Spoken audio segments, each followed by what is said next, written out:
Hello everyone, welcome to my channel. कैसे हैं आप लोग? भाई आप लोगों को साग रेसिपी मैंने बहुत सारी बताई हुई हैं और आप लोगों ने भी बहुत तरह तरह के डिफरेंट टाइप के साग बनाए होंगे, लेकिन आज मैं जो आपके साथ शेयर कर रही हूँ वो बिल्कुल डिफरेंट तरीका है साग के लिए। मैं यहाँ पर आपको बताऊँगी साग को आप किस तरह स्टोर करके रख सकते हैं काफ़ी लंबे टाइम तक। और ये मैं मिक्स साग बनाने जा रही हूँ, तो ये भी एक डिफरेंट रेसिपी है और इसमें तड़का भी मैं डिफरेंट तरीके से लगाने वाली हूँ।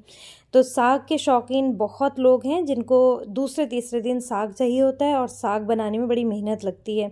तो आप एक बार बना करके इसे फ्रीज़र में अगर स्टोर करके रख देंगे तो बहुत आसानी हो जाएगी। जब मन करेगा आप निकालें और इसमें तड़का लगाएं और इसको इस्तेमाल कर सकते हैं। तो यहाँ पर मैंने लिया है मिक्स साग बना रही हूँ। आप कोई सा भी साग, चने बथुए का साग, सरसों पालक का साग, कोई सा भी साग आप बना सकते हैं। यहाँ पर मैं ले रही हूँ करीब 1.5 से 2 किलो मैंने सरसों लिया है और उसे अच्छे से साफ़ करके बारीक काट लिया है।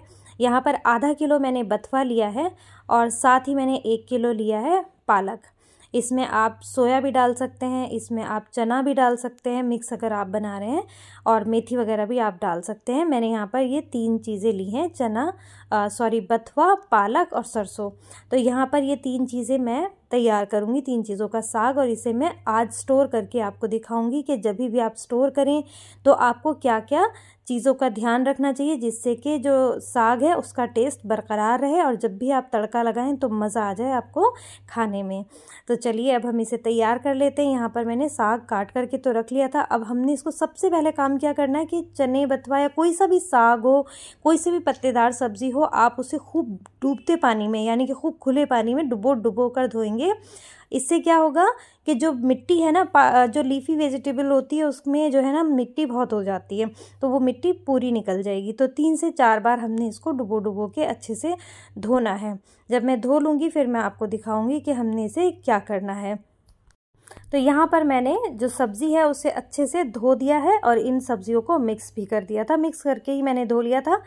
तो ये तीनों सब्जियाँ मिक्स हो चुकी हैं। अब हमने इसको उबालने की तैयारी करनी है। मैं बेसिक तरीके से ही उबालूंगी। तड़का हमने डिफरेंट लगाना है क्योंकि इसे जो तड़का हम लगाते हैं, कोई सा भी तड़का हम लगाएंगे उसी से ही इसका टेस्ट डिफरेंट होता है। मैंने पहले जो साग बनाना बताया है उसको मैं बिल्कुल बेसिक तरीके से मैंने बताया था और बहुत ही मज़े का बनता है। चीज़ों को मैं हमेशा कहती हूँ जितना सिंपल रखोगे ना उतना ही खाना वगैरह मज़े का बनता है। तो बस अब यहाँ पर हम इसे उबाल देंगे। तो ये सारी चीज़ें हमने मिक्स पहले ही कर दी थी। अब ये सब्ज़ी मेरे पास काफ़ी ज़्यादा है और प्रेशर कुकर मेरा बहुत छोटा है, तो हमने क्या करना है थोड़ी थोड़ी सब्ज़ी डालनी है। जब वो बुझ जाएगी फिर हम और डालेंगे। तो यहाँ पर मैंने इसी तरीके से जो मैंने आपको बताया सारी सब्ज़ियाँ इसमें डाल दी हैं और ये प्रेशर कुकर में नीचे काफ़ी ज़्यादा बैठ चुकी हैं।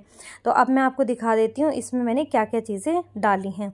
तो यहाँ पर बेसिक सी वही चीज़ें डालनी है, जैसे कि यहाँ पे मैं लहसुन दिखा रही हूँ। यहाँ पर ये 2 पोथियाँ हैं, बड़ा मोटा लहसुन है और यहाँ पर मैंने करीब 1.5 पोथी ली है, यानी कि 1.5 गांठ मैंने लहसुन की ली है। उसमें से अच्छे से छिलका निकाल देना है।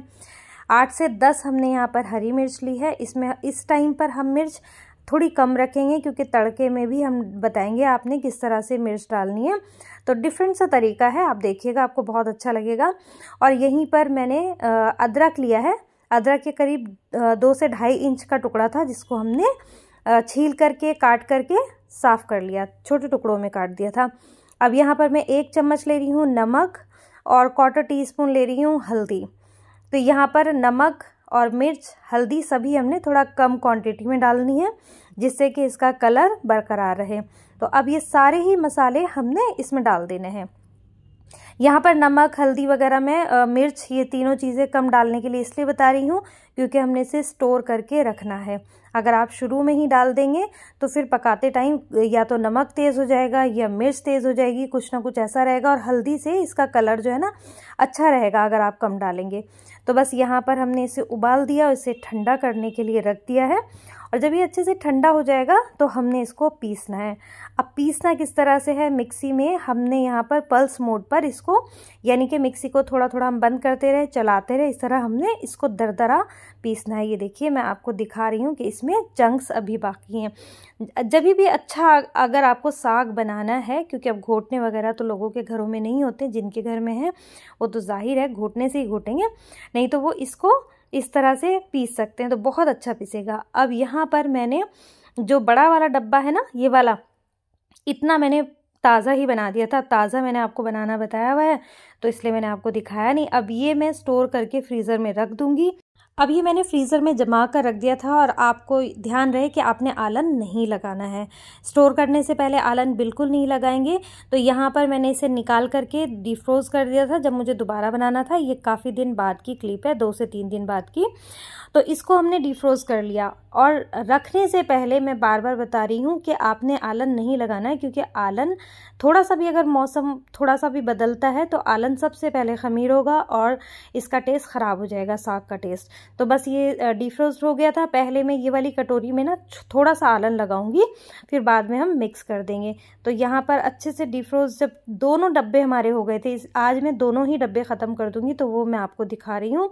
तो यहाँ पर मैं इसे बर्तन में पलट लेती हूँ, और इसमें मैं जितना भी आलन लगाना है, मैं बहुत ज़्यादा आलन नहीं लगाती हूँ, क्योंकि नहीं तो फिर वो आटे का ही ज़्यादा टेस्ट आता है।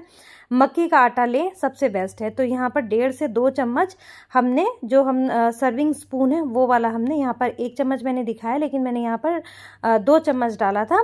क्लिप थोड़ा सा मिस हो गई थी, तो वो आप ध्यान मत दीजिएगा। तो यहाँ पर हमने थोड़ा सा पानी डालकर मिक्स कर लिया, और इसी में ही अब मैं बड़ा वाला जो डब्बा है वो भी इसी में डाल करके मिक्स कर दूंगी। तो बस यहाँ पर ये देखिए, हमने दोनों डब्बे मिक्स कर दिए।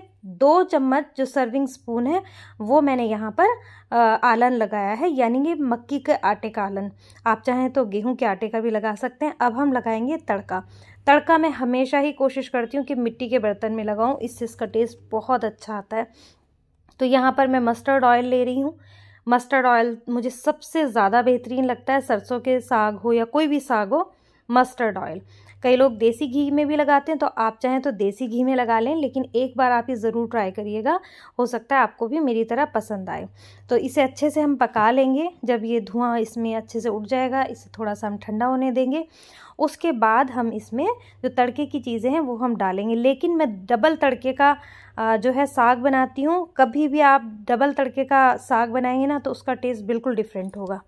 तो ऑयल अच्छे से गर्म हो गया था, ठंडा भी हमने काफ़ी देर कर लिया। अब यहाँ पर मैंने मीडियम साइज़ का प्याज लिया है, उसे हमने बारीक काट लिया है। इसे अब हम गोल्डन ब्राउन होने तक फ्राई कर लेंगे। जब जैसे ही ये थोड़ा सा गोल्डन कलर पर आएगा, तो यहाँ पर हमने 1/4 टीस्पून के बराबर जिंजर गार्लिक पेस्ट डाल देना है। बहुत ज़्यादा मैं नहीं डालूंगी, क्योंकि उबलते हुए भी हमने इसमें अदरक अच्छा सा डाला था, अदरक और लहसुन। अब यहाँ पर 1 मीडियम साइज़ का मैंने टमाटर डाला है, और इसको गलाने के लिए हम यहाँ पर थोड़ा सा नमक डाल देंगे, क्योंकि नमक से जो है टमाटर जल्दी से गल जाएगा, और प्याज भी हमारी काफ़ी हद तक सुनहरी हो गई है, तो वो भी सॉफ्ट हो जाएगी। तो यहाँ पर हमने कुछ सेकंड पका लेना है। अब हमने इसमें डालने हैं कुछ मसाले। तो मसाले भी आपको याद है कि मैंने हल्दी वगैरह पहले कम बताई थी। तो यहाँ पर हम थोड़ी सी हल्दी डालेंगे, 1/4 टीस्पून के बराबर, और इसे हम चला लेंगे। और यहीं पर हम थोड़े से और मसाले डालेंगे। धनिया पाउडर डाला है यहाँ पर मैंने 1/2 टीस्पून के बराबर। अब यहाँ पर एक ख़ास जो ट्रिक है वो मैं आपको बताती चलती हूँ कि अगर आप मिट्टी के बर्तन में बना रहे हैं और मसाले इस तरह से डाल रहे हैं, तो फ्लेम सबसे पहले आपने कम करनी है, क्योंकि जो मिट्टी की हांडी है ना, वो काफ़ी देर तक गर्म रहती है। तो यहाँ पर मैंने हल्दी और धनिया डाल करके बिल्कुल फ्लेम लो करी हुई है, तब मैं डाल रही हूँ। तब भी आप देख सकते हैं कि कितने अच्छे से ये गर्म है। यहीं पर हमने 1/4 टीस्पून के बराबर मिर्च डाली, इसको भी कुछ सेकेंड भूना, और फिर हमने जो आलन लगा करके साग रखा था वो हमने इस हांडी में डाल देना है। तो बहुत सिंपल सा तरीका है। इससे भी सिंपल तरीका मैंने पहले बताया है। उसका टेस्ट और इसके टेस्ट में ना बिल्कुल बहुत बड़ा फ़र्क है, और दोनों का टेस्ट बहुत अच्छा है। दोनों ही रेसिपीज़ आपने ट्राई करनी है और मुझे ज़रूर बताना है। अब हमने ना इसको फ्लेम फुल कर देनी है, क्योंकि जैसे ही हमने ठंडा साग डाला ना, तो टेम्परेचर बिल्कुल डाउन हो गया। अब इसे पकने में थोड़ा टाइम लगेगा, तो इसे अब हम अच्छे से, जब इसमें जो है खद्दा आने लगेगा, तब तक हमने पकाना है। अब यहाँ पर आप कंसिस्टेंसी चेक कर सकते हैं कि कंसिस्टेंसी आपने इस तरह थिक रखनी है। अगर आप बेहतरीन रिज़ल्ट चाहते हैं किसी भी साग का, तो आपने कंसिस्टेंसी बहुत रनी नहीं रखनी है, बस इस तरह से रखें। तो अब ये ज़्यादा रनी नहीं है, तो जाहिर है कि ये बुदबुदाएगा, उबाल नहीं आएगा। तो अब हम तड़के की तैयारी कर रहे हैं। तड़के के लिए हमने फिर मस्टर्ड ऑयल लिया है। इसे हमने धुआं आने तक पका करके ठंडा कर लिया था। उसके बाद मैंने करीब 4 कलियां, अच्छी बड़ी लहसुन की 4 कलियां बारीक काटी हैं और उसके बाद इसे गोल्डन ब्राउन होने दिया। फिर यहाँ पर थोड़ा सा हमने हींग डाला है। हींग ज़रूर आप इस्तेमाल करें खानों में, बहुत डाइजेशन के लिए अच्छा रहता है। जैसे ही लहसुन हमारा गोल्डन ब्राउन हुआ, हमने यहाँ 3 साबुत लाल मिर्च डाली है और यहीं पर 1 हरी मिर्च काट कर डाली है। अब हमने ना जब जो साग है उसे बघार कर रहे थे तो हमने मिर्च बहुत कम डाली थी। अब यहाँ पर मैंने 1 चम्मच भर करके यहाँ पर लाल मिर्च डाली है। इस तरह से अगर आप ऊपर से डबल तड़का लगाएंगे तो साग बहुत मज़े का लगेगा। तो मैं इसे बर्तन में निकाल चुकी थी। ऊपर से हमने इसके तड़का लगाया है। जितना भी साग था ना वो यही था और बहुत मज़े का ये साग तैयार हुआ था। उम्मीद करती हूँ आपको ज़रूर पसंद आया होगा। तो चलिए अब हम बनाएंगे बहुत मज़ेदार सी रोटी जिसके साथ हमने इस साग को सर्व किया था। और जाहिर है सरसों का साग हो या चने का साग हो, मक्का की रोटी हो तो मज़ा आ जाता है। तो बस वो बनाऊंगी और उम्मीद करती हूँ आप सभी को ये डिफरेंट सी रेसिपी ज़रूर पसंद आई होगी। और जो मेरे फ्रेंड्स साग पसंद करते हैं वो अब स्टोर करके भी बहुत आसानी से इसे हर रोज़ खा सकते हैं, एंजॉय कर सकते हैं और ये ट्रिक आपके लिए बड़ी ही कारगर रही होगी। तो दुआओं में याद रखिएगा। इंशाल्लाह मिलेंगे अगली मज़ेदार सी किसी अच्छी सी रेसिपी के साथ। जब तक के लिए अल्लाह हाफिज़।